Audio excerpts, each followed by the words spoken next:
aí pela primeira vez hoje aqui? Levanta a mão. É? Ah, que Deus abençoe e você sempre encontre esse caminho para renovar as energias e fortalecer a fé e a esperança.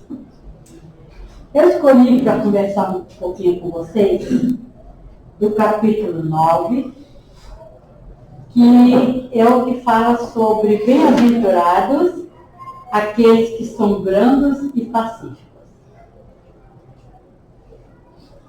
A gente pensa, todo o Evangelho de Jesus parece que dá uma pauladinha na cabeça da gente, né? Para nos despertar, para nos fazer acordarmos para certas coisas, para certos acontecimentos que parece que começou ontem, mas não começou ontem. A gente lê uma passagem do Evangelho, 1800, alguma coisa, e ainda está acontecendo. Parece tão novo, parece tão recente, né? E nessa passagem, Jesus, mais uma vez, ele veio trazendo aqui um convite, ou nos mostrando uma necessidade. Quais são essas necessidades? Vamos lá. O primeiro item desse capítulo fala sobre injúrias e violências. No tempo de Jesus, a coisa era meio bárbara, né? A lei era olho por olho, dente por dente. E hoje? Quais são as injúrias que ainda vemos acontecer, irmãos?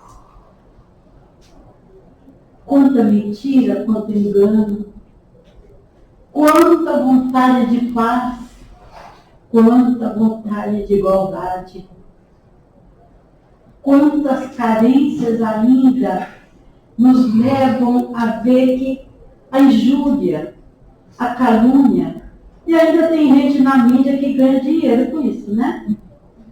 Que são os fofoqueiros de plantão aí, que já ganham dinheiro mais do que quem trabalha no trabalho árduo de 8 horas por dia. Então parece que a injúria, a calúnia, que provoca, é uma consequência disso, é a violência. Mas hoje nós não temos a violência de nos atacarmos uns com os outros. É uma violência que mexe com a nossa mente. Muitas vezes a gente vê as injúrias caindo em cima da nossa família, em cima de nós mesmos, individualmente. E aquilo parece que dói mais do que um murro na cara. Não é verdade? Quando a gente é injuriado, quando a gente está sendo jogado às traças por uma coisa que muitas vezes a gente não fez, ou que a gente não merece. Então, aí nós criamos uma violência, não aquela de nos atacarmos, como eu falei, mas uma violência mental. É por isso que nos tempos modernos, hoje, no século XXI, nós estamos aqui lidando com uma violência que se chama depressão, que se chama também pânico, que se chama, uma desilusão, uma vontade de nada. E às vezes, muitas vezes a gente fala, que mundo é esse que eu estou vivendo? Está errada essa expressão, porque nós temos que falar o seguinte, que humanidade é essa que está surgindo? Porque quem faz um mundo melhor somos nós. Nós é que fazemos. Nós estamos aqui buscando a nossa boa-aventurança. E para que nós possamos, tem ali na prece de Cáritas, não sei se vocês todos conhecem, No finalzinho está dizendo assim: Senhor, dai-me forças para ajudar o progresso, a fim de subirmos até vós. Não é? Mas muitos pensam que progredir é materialmente. Progredir é comprar uma casa, é seguir caminhos materiais, conquistas materiais. E, na verdade, essa frase de Cáritas, ela quer dizer que se nós não progredirmos, se nós não fizermos a nossa reforma íntima, se nós não mudarmos esse legado doentio que ainda contamina nossas almas, como o orgulho, a inveja, a maledicência, a falta de amor, a falta de caridade, porque é uma das condições para a gente se salvar. Jesus disse que fora da caridade não há salvação. Então nós nos apegamos a uma violência silenciosa. Quem aqui conhece alguém que sofre de uma depressão profunda? Ou que já sofreu? A maioria de nós. A maioria de nós conhecemos pessoas que têm essa doença, essa chaga aberta, que jorra dor, sofrimento e aflição diuturnamente. Então, quando nós não temos condições de lutar contra essa injúria, que essa humanidade está trazendo até, a gente diz que é a doença do século, né? É a doença do século. Mas se nós não contermos essa violência que a própria vítima e o próprio causador somos nós mesmos. É porque muitas vezes nós esquecemos de que nós somos espíritos aqui, vivendo uma experiência da matéria, da carne. Mas nós temos que ter um pensamento contrário. Nós temos que pensar que nós estamos na carne vivendo uma experiência no espírito. E que essa experiência já tem tão bom resultado no final da nossa jornada reencarnatória, porque o compromisso da nossa reencarnação é para nós progredirmos, a fim de subirmos até Deus, ter esse encontro tão necessário e evitar que a gente fique encarna, desencarna, desencarna. Lutarmos contra as nossas deficiências que nos violentam dia a dia. Então, quando nós pensamos em Jesus, nesses momentos onde nós estamos vivendo essas aflições da vida, nós temos que pensar, se Jesus estivesse aqui, o que ele faria? Ele é o exemplo. Ele é o modelo para nós. Ele não veio destruir a lei. Ele veio fazê-la cumprir com amor, com consciência, com análise de que nós ainda temos que progredir. Estamos vivendo momentos em que nós ouvimos muito de transição planetária. A gente lê da constelação de Cocheiro, os capelinos. E o mesmo que aconteceu lá, vai acontecer aqui no nosso planeta. Aqueles que não evoluírem, aqueles que não mudarem, aquele que não lutar pela sua melhora como ser e filho de Deus, ele não vai mais caber aqui. Porque na sequência, aqui, nós temos a parte que dá as instruções dos Espíritos, onde eles nos pedem para nós trabalharmos a nossa afabilidade e a doçura. Meu Deus, a gente só vê gente sabe, em atrito, em confusão, um querendo passar por cima do outro. As famílias não entendendo que nossas famílias é a família que a gente precisava ter. É o pai e a mãe que eu precisava ter. São os irmãos que eu precisava ter. Porque Deus não castiga nenhum dos teus filhos. Na verdade, Deus quer a morte do pecado. E não a morte do pecador.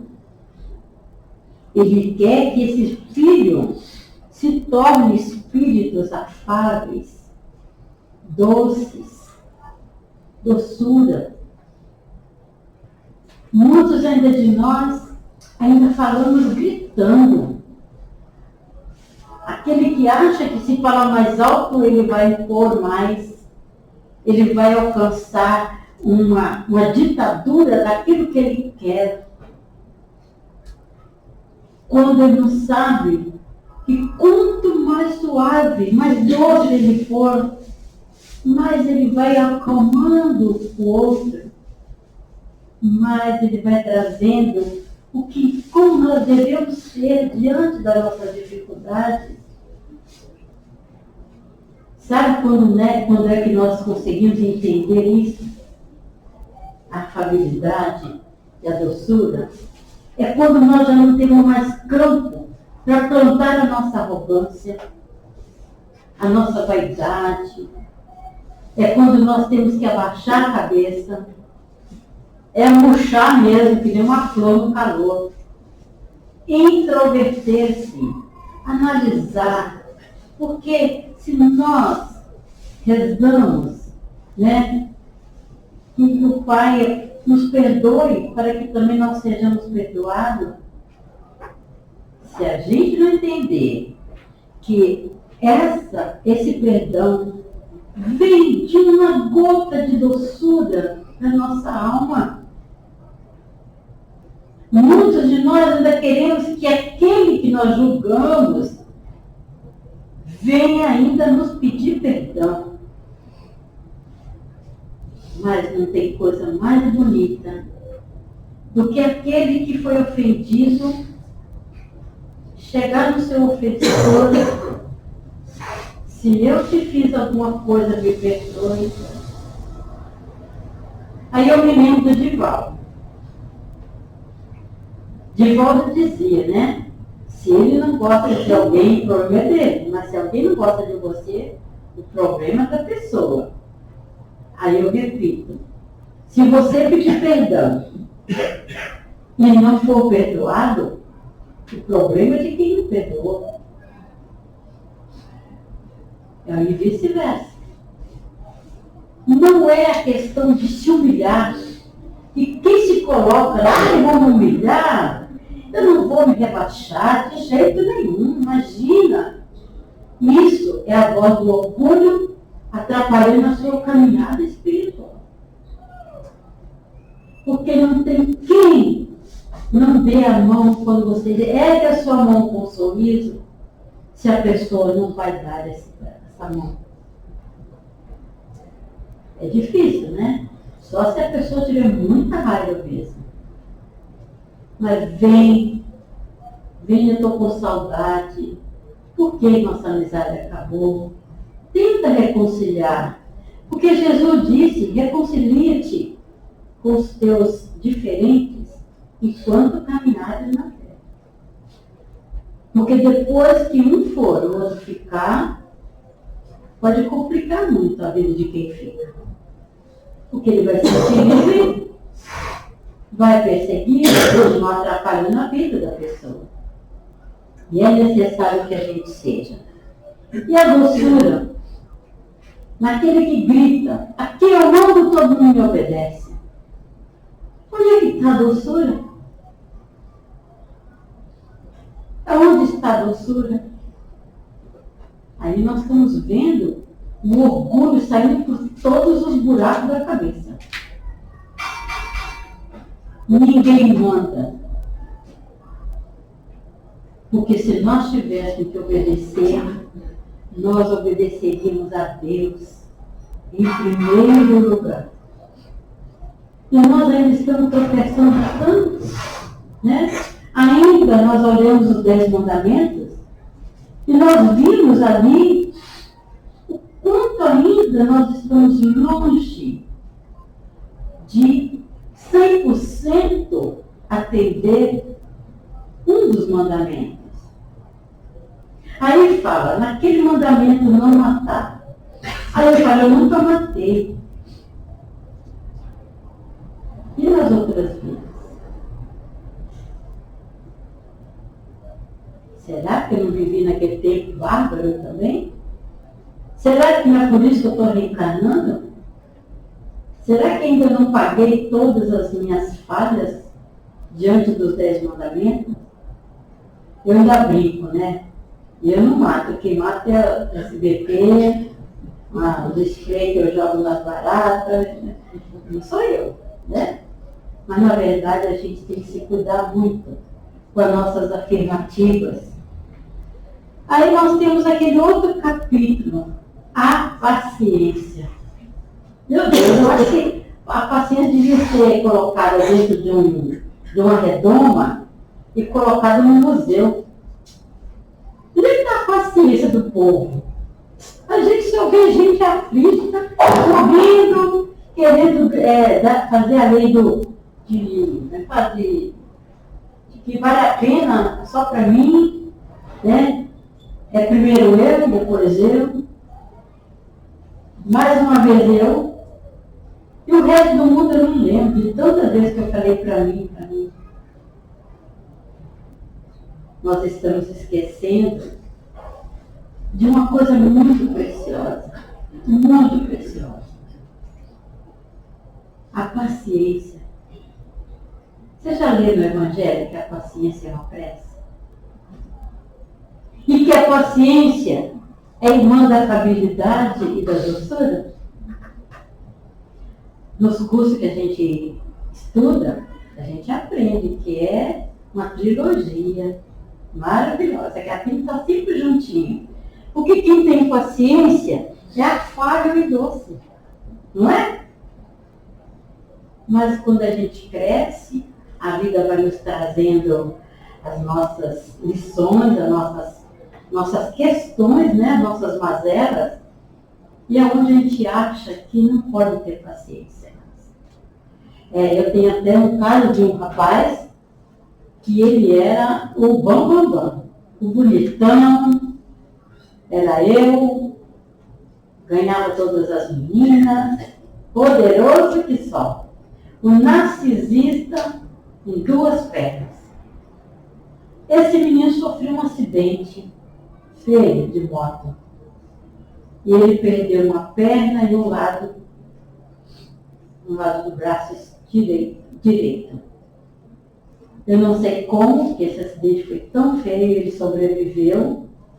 E aí ele aprendeu com a paciência de que ele veio quadrando a vida dele.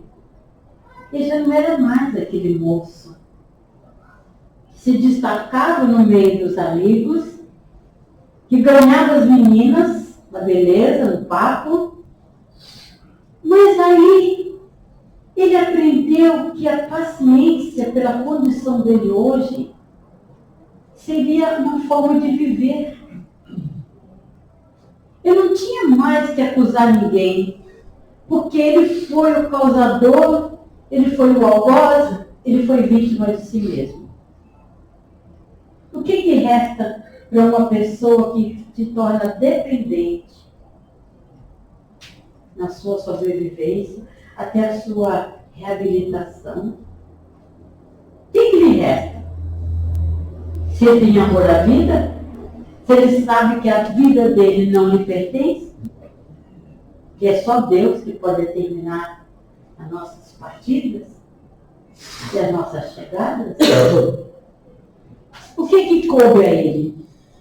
Eu quero viver mesmo assim. E a família sempre trabalhando. Você passou por isso, não é uma tragédia. Isso foi uma forma que você teve que se acalmar, desacelerar. E é difícil de falar que a pessoa pede uma prova dessa antes de encarnar, né?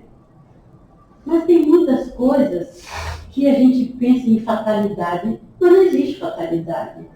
E a nossa vida vem correndo e na hora certa as coisas acontecem porque tem que acontecer. É porque vai ter que acontecer. Porque às vezes um freio para a nossa obediência, para a nossa resignação, ela nos apresenta dessas formas. Vem através de doenças longas, pessoas aí que a gente sabe que está no mundo da mídia aí, saltitante, amanhã depois aparece um câncer. E a pessoa vai lutar até o fim. Porque ela ama a vida, ela ama a música, ela ama a profissão, ela ama aquilo que ele faz. Mas se a pessoa não trouxer para dentro dele a afabilidade, a doçura, a paciência, essa pessoa vai se tornar uma pessoa que colérica, que também é um ponto aqui desse capítulo. E a cólera, o que ela pode trazer para um ser humano? Fica blasfemando? Porque eu, meu Deus? Porque eu não tenho que questionar a Deus. Não tem. Porque a nossa vida, ela é programada. E muitas vezes essas doenças, elas nos apresentam como uma forma de uma purificação. Dizem, né, que o câncer é um expurgo do seu espírito. Eu sou uma pessoa que eu falo para vocês, eu sofri uns expurgos aí, que agora tá mais calmo, né, Claudete? Já está mais calmo. Já estou dando um espaço maior entre um tratamento e outro de câncer de pele. Então, está ótimo. Não lamento, porque quando meu espírito se desprender dessa matéria, eu terei expurgado um pouquinho, né? Eu quero ir pelo menos 1% melhor, né? Para não voltar com a mesma prova. Mas é isso. É a gente trazer o quê? Tudo isso que eu falei. Quem é que nos exemplificou tudo isso? Nosso irmão Jesus. Jesus, através do seu martírio, da sua caminhada, o tempo inteiro, ele mostrou afabilidade, amor, doçura. E nem nos momentos onde ele foi injuriado, ele mostrou a cólera. E ainda nos perdoou no momento dos seus últimos suspiros. Pai, perdoa. Os homens não sabem o que fazem. E será que hoje, nesse tempo, nós já sabemos o que nós estamos fazendo para o nosso espírito? Será que ainda não falta a gente dar uma balançada, dar uma filtrada no nosso dia a dia? O que eu estou fazendo de produtivo? Onde que eu estou agradando a Deus no meu comportamento? Será que eu estou buscando o meu progresso? Porque a gente progride é só aqui na Terra. Quando a gente desencarna, nós somos levados a uma conscientização. O que fizeste da vida que eu te dei. E é lá que nós vamos ficar sabendo. Gente, eu peguei uma influenza de vez em quando à noite. A tocinha vem.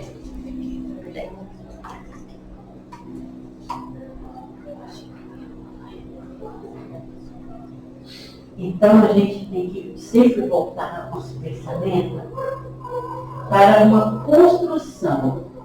E muitas vezes reconstrução. Quantas coisas a gente tempo e acha que está construindo. E no final das contas você tem uma decepção tão grande. Eu digo através dos relacionamentos. Eu digo através da criação dos nossos filhos. No entendimento dessa juventude que hoje está cada vez mais aflorada, né? Onde não querem saber de Jesus, não querem vir para escutar uma palavra do Evangelho. Eles querem outra coisa. Estão buscando outras coisas. Que nem mesmo sabem explicar o que estão buscando. A gente vê as crianças terminando aí o ensino médio. O que você vai seguir? Vai fazer qual faculdade? Não sabe. Eles não sabem. Aí tem que fazer teste vocacional, que ainda discordam. Ah, imagina. Não é isso que eu quero. Eu acho que eles querem virar, sabe o quê? Cogumelo. Grudar no entranho do pai e da mãe até morrer. Não querem progredir, não querem ser ninguém, não querem evoluir, porque, segundo os nossos estudos, só o trabalho dignifica a vida do homem. E Eurípides Barçanufo deixou uma frase muito bacana. Crescei-vos para evoluir-vos. Se a gente não cresce na condição de filho de Deus, se a gente cresce desgarrado dos valores da alma, da vida, da construção ou da reconstrução, nós estamos vivendo para nada. Não é triste? As pessoas chegam lá nos seus 60, 70 anos, não constituem família, não têm uma profissão, não tem um cabedal de sucesso, não tem. Aí o que acontece? Vai desencarnar e vai voltar numa condição muito triste. Muito triste. Talvez venha com mais sucesso. Vocês pensam bem, não tem as Paralimpíadas? Eles não ganham mais moeda do que os que estão inteirinhos? Tá vendo? São esses que em outra vida não valorizaram a perfeição, tudo que Deus deu para eles. Aí vem na outra vida, passa por cima de toda essa história, porque também não lembram, né? É uma bênção, esquecimento do passado. Mas eles vêm com tudo e mostrando, eu sou capaz apesar de. Né? Nós temos as nossas crianças aí, as autistas, né? Estamos aí convivendo com uma gama de autistas que tem um intelectual prontinho para desenvolver. Mas é preciso que haja aí, mais uma vez na família, a paciência, a afabilidade. Sem revolta, sem cólera. Porque cada um de nós temos as nossas missões. Cada um de nós temos um porquê, um objetivo. E Deus não ia permitir a nossa reencarnação para nada.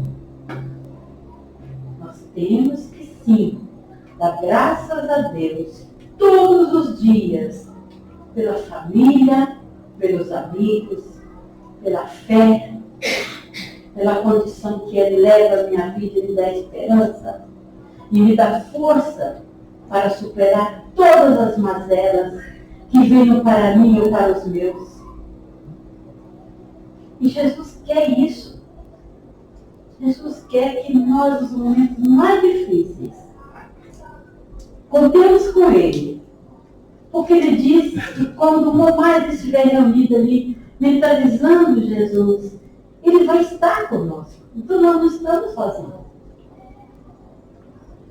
A vida é bela, mas ela pode ser maravilhosa. Né? E esse é o compromisso que a gente tem a cada passagem do Evangelho. É o compromisso da nossa reforma íntima, da nossa melhora como filhos de Deus, como irmãos, como amigos, como pais, como um profissional de qualquer área. Nós temos os nossos objetivos, mas vamos tê-los desenvolvido com dignidade, honra e muito amor a Deus e muita gratidão a Jesus. E que as bênçãos sempre caem bastante sobre cada um de nós, no entendimento de que a nossa vida é nosso compromisso. Não vamos tentar arrumar a vida de ninguém. Ninguém pode mudar o outro.